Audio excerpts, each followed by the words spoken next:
I love collecting these ads. I love collecting all this stuff. This one's a pretty cool one. It shows a great picture of a 79 RS. BF Goodrich. Get it on with Goodrich, #1 in high performance radials. Which leads me to my next project. Now that the 84 RS has the modular motor swapped in with the Whipple, I'm not entirely finished with that, but I want to move on to something that's a little easier on the brain and the wallet. So we picked up a new car. There it is, all the way from California. And it's in my driveway. So now you guys probably remember this 4-cylinder turbo car that I swapped the SVO powertrain into and worked it out. And that's been a great car. Sitting in the driveway. It's kind of a commuter if I want to rip around town with it. It's been a lot of fun. But let's talk about the new one. So there's the new one. It's a 79 Mercury Capri RS in bright yellow finish. What's the code on that, babe?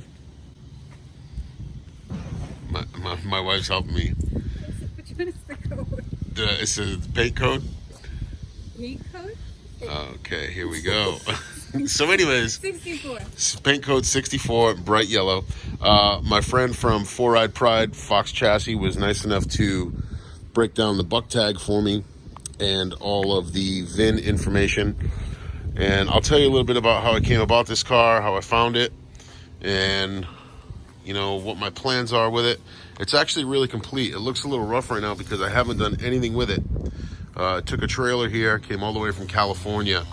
It was built at the San Jose plant, and it spent most of its life there. I saw this car a while back, and I was after it for a moment, and now I finally got it. But I'll show you the insides and outs of it, and we'll talk about what the plan is with this. This car is absolutely amazing.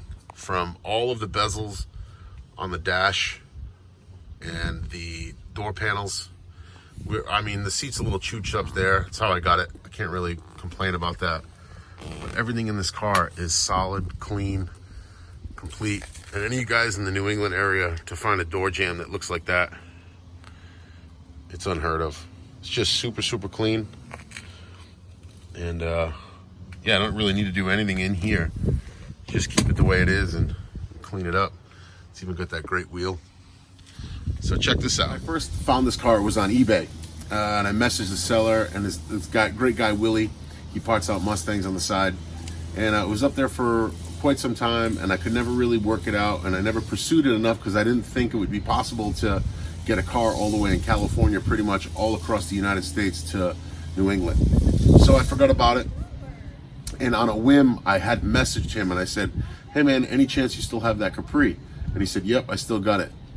So, eBay may look down upon it, but I found a way to get in touch with him offline so we could kind of conduct some business between ourselves like gentlemen. And he gave me his bottom dollar on the car. And at that point, I realized that if I gave myself a budget of what it would be to transport the car here to New England, and it met a certain budget, it would be well worth it. Because say if I saw this rolling chassis in New England for $3,500, and I'd have no problem taking a 3-4 hour drive and going and picking it up. So I said to myself, well, if I can get transport to get it here for a cheap enough price, and Willie was very cordial and came down on his price quite a bit for me, then it would be sensible to make it all happen. And I shopped around and found transport companies. I got a couple of quotes from them, and then I found one that really worked for me. And I was able to seal the deal with this car. Willie worked it out every step of the way. He met the transport company 9 o'clock at night, pushed the car out into the middle of the street, helped them load it up, and then we handled the transaction. So he actually gave me the security of knowing the car was on the trailer already. It was out of his possession. I paid him instantly, and then when the transport arrived, I paid them. And you can see this video right here of the day the car showed up.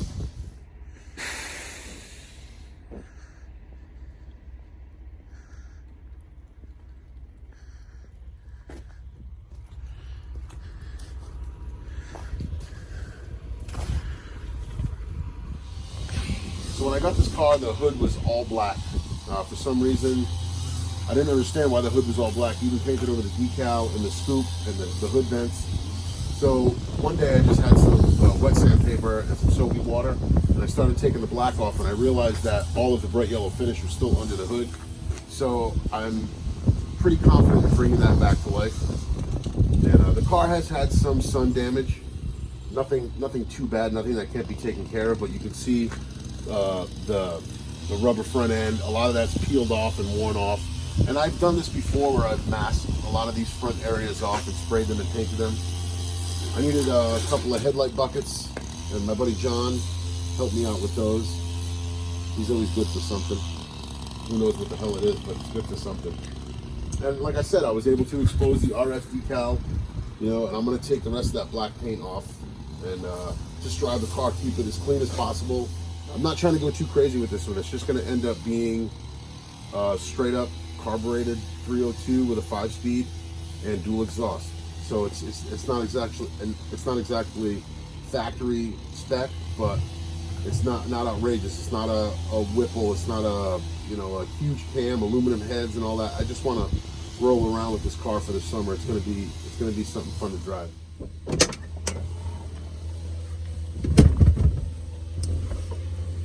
So the plan with this car, and after sitting down and thinking, the 84 really depleted the funds as far as having extra money to go around. And the plan with this car is to just get it up and running. So I'm kind of going to approach a budget build series with this.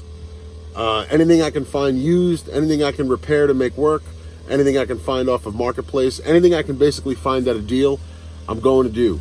Luckily with this car, when he stripped the motor and trans out, he left everything where it's supposed to be. He left fuel lines intact, radiator hoses, alternator wiring. Everything was there. It was just like he took the entire powertrain out and left all the accessories there. So that really, really helps me as far as slapping this thing back together. Interior-wise, it doesn't need anything. And there are some parts that are detrimental, to the performance of the car as far as dependability. Like, I will go with a new clutch. I'll go with a new starter and alternator and water pump, because those are the vitals. Those kind of keep the car going and keep it healthy. So I don't want to skimp on that stuff. But as far as, a motor, I'd like to put a roller 302 in it with a carburetor and an intake, just something simple, straightforward. Maybe if I can find a deal, dress up the motor a little bit or do a B cam or something simple. I'm not going to go too crazy. It's just going to basically be a budget build.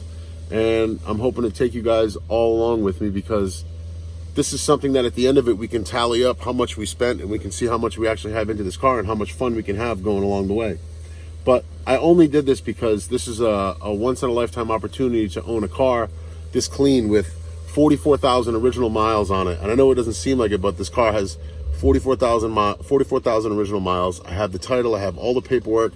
And once we get underneath this and you guys see the floors and the underneath, it's absolutely spotless. It's a beautiful car. All of the real cleaning and anything that's been done has just been done by Mother Nature herself.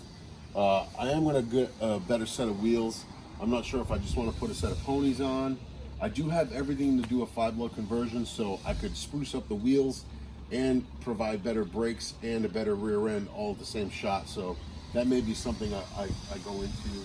And a lot of the rest of the cleanup is just taking a lot of these moldings off, scuffing everything up and hitting it with the trim paint. I've used the SEM trim paint on all this stuff and really just done a good job of prepping everything and painting it, and it's come out clean.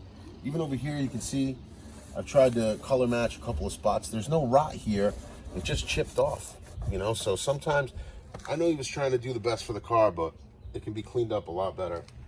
And I got a 3-piece wing from my buddy Miles. I've had that in storage for a bit, so we're gonna pop that on.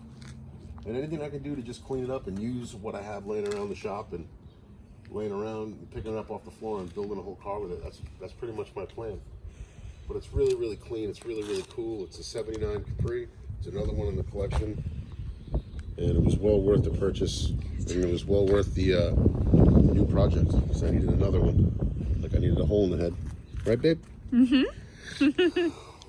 So my buddy John has a junkyard local, and he was able to grab me a couple of these, like things like this, like a set of valve covers that, with a good sandblasting and a fresh coat of paint, can really clean up to be used. And they're carbureted valve covers, so it worked out great. So with a little elbow grease and a little time and patience, I can make these, you know, look super good, and we'll put them on that motor when the time comes, whatever motor it is I get. And knowing I had this project coming, anytime I could find a deal, you know, whether I didn't want to spend money or not, if the deal was too good to pass up, then I wouldn't pass it up. So eBay strikes again. I was able to find this Edelbrock Performa 289 intake, carbureted intake. So that'll go on there as well. You know, we just got to find a motor, but once we do, we pretty much have everything we need to get it rocking and rolling. It's going to come together very slowly, but at its own pace. There's no rush. I got some really cool things coming in the works, and I'll share it all with you guys once I get there. But these are just some pieces as I start to collect. You know, this is the best way to do it. When you can find a deal, jump all over it, and that's kind of what I'm doing.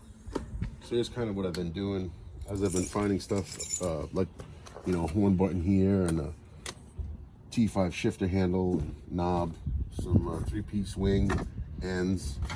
I have a radiator support bracket here. I've just kind of been throwing everything in the car, that way everything's contained. The interior of the car is really clean for what it is, and the car's got 44,000 original miles on the body, so it's all there, it's documented. So I want to make it nice, but I also want to keep it way under budget, because this will probably be the last one I do for a long time. I got way too many Capris, but I love them too much, and you know, I got my Lightning, I got 4 Capris to mess with, and that's way too much fun for one guy. So, and the hatch shuts. Let's go look under the engine bay. We'll assess that, and then we'll close it out.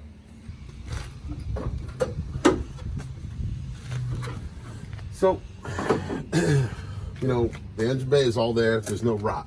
In the towers where they would all rot and collect, in the New England area especially, they would just all rot right there.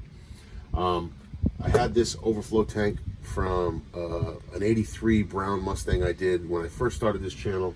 So I was able to use this tank in here. We have the overflow and the washer sprayer, so that works.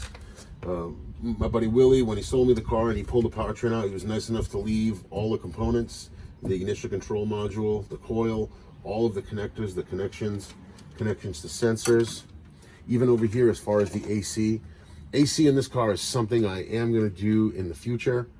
I'm either going to try to adapt the older setup receiver dryer to the newer Mustang AC pump, or I'm going to convert everything over to the 87 and 93 stuff, because it just may be easier. But either way, having AC to work in here is something I plan on doing in the future. And the only things I really bought so far was a battery tray, and I bought a new firewall to hood weather strip. But other than that, everything else is going to be used and abused, and whatever I can to get the car rolling.